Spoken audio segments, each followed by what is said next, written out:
The day Mrs. Higgins packed her bags, the silence in the house was heavy, like the air right before a thunderstorm.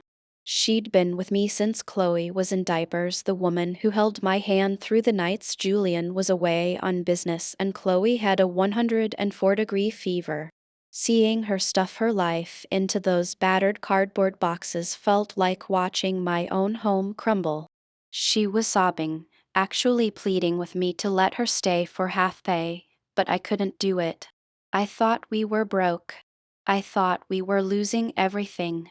I hugged her, whispered an apology, and sent her off with the last of my savings. Then the doorbell rang. It wasn't the delivery guy or a friend coming to offer condolences. It was Lydia from the 14th floor. She stood there looking like she'd stepped straight out of a luxury catalog. Flawless skin, $800 heels, and a Hermes Birkin hanging off her arm as if it were a grocery bag. The sheer audacity of her presence, looking like that while I felt like this, was enough to make my skin crawl. She didn't even blink. She just marched into my foyer and barked, "You fired her. Are you insane? Who's going to cook for Davis now? He won't touch anything that isn't her pumpkin soup." I felt the world tilt. Davis. The name echoed in my head.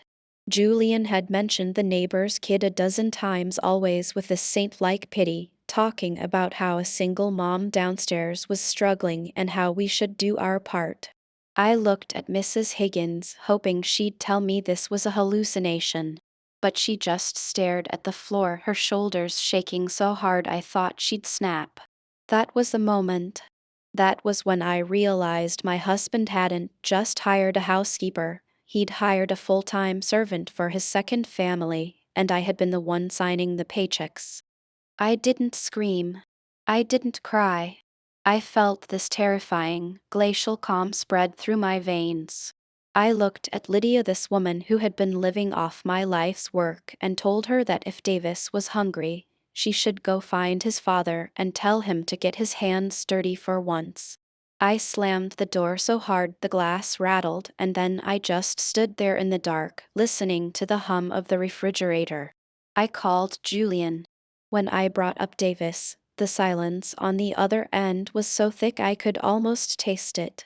"Nicole, you're overreacting," he finally said, his voice dripping with that patronizing tone he used when he wanted to gaslight me. But he sounded small. He sounded like a man who had just watched his house of cards catch fire. I didn't sleep. I spent the night in my home office, the one I hadn't used in 5 years since I stepped back from my VP role at the firm to focus on the family. I went to the building's security office the next morning. Since my parents had bought this unit for me as a wedding gift, my name was the only one on the deed. I pulled the footage. It was a goddamn horror show.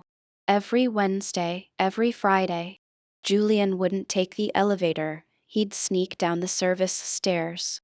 I watched him on the grainy monitor, carrying bags of toys, laughing, kissing Lydia in the hallway. But the knife in the heart. It was seeing him scoop up Davis, a boy who had Julian's exact brow and stubborn chin, and swing him around with a joy I hadn't seen in our house in half a decade. Then I cracked into the bank accounts. My fingers were flying over the keys like I was back on the trading floor. The $500,000 severance he told me was tied up in legal bond. He'd wired $300,000 to Lydia Walsh for a family trust. I sat there in the glow of the screen and laughed until I choked. I'd been skipping my hair appointments and buying generic brand milk to save the family, while he was building a golden nest for his mistress 1 floor below my feet. I called Vanessa.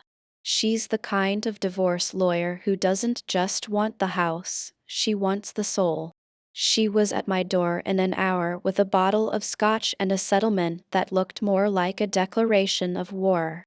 She held me while I finally broke down, letting me mourn the woman I used to be, and then she helped me put the war paint on. Julian walked in at 8:00 p.m., looking exhausted from his fake job hunt. I didn't say a word. I just tapped the iPad on the kitchen island. Footage of him at the 14th floor playing on loop. Bank statements highlighted in red.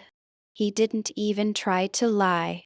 He dropped to his knees, sobbing about a moment of weakness that had somehow lasted 4 years. He tried to grab my hand, talking about Chloe and our history. Sign the papers, Julian, I said. My voice didn't even tremble. You're going to walk out of here with your clothes and your shame. If you fight me, I will take this footage to every board member at every firm in this city. I will make sure you are unemployable. I will make sure Davis knows his father is a thief. In the dim light of the kitchen, the man I thought was the love of my life signed away every penny, every asset, and his dignity. As he dragged his suitcase down the hall, Chloe came out of her room, rubbing her eyes. Is Daddy going away? She whispered. I picked her up, held her so tight I could feel her heartbeat, and said, No, baby. Daddy's just finished his job here. But Mommy's just getting started. A week later, Mrs. Higgins showed up at my door. She didn't want a job. She handed me a little black book.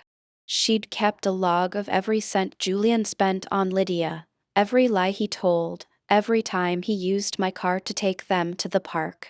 She'd been too scared to tell me, but she'd been documenting it all like a silent witness. I realized then that while I had been blind, I hadn't been alone. It's been a month now. The house feels lighter. I'm back at the firm, and let me tell you, the market missed me. Every time I walk past the 14th floor button in the elevator, I don't feel sad anymore. I just feel the cold, hard weight of the win. He found his new world, but I found my old self. And she's a lot tougher than he remembered,